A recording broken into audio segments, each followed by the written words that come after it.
Diyos. Sana tulungan ka niya na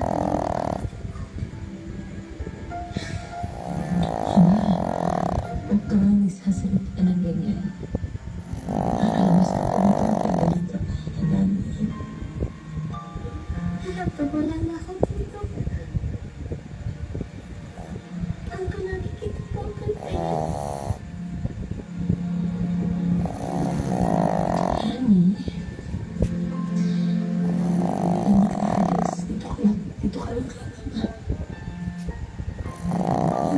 Nakakabawit sa'yo.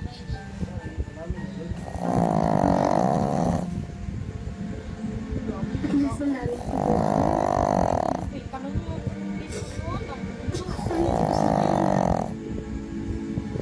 May nakilala ko ang Hazel.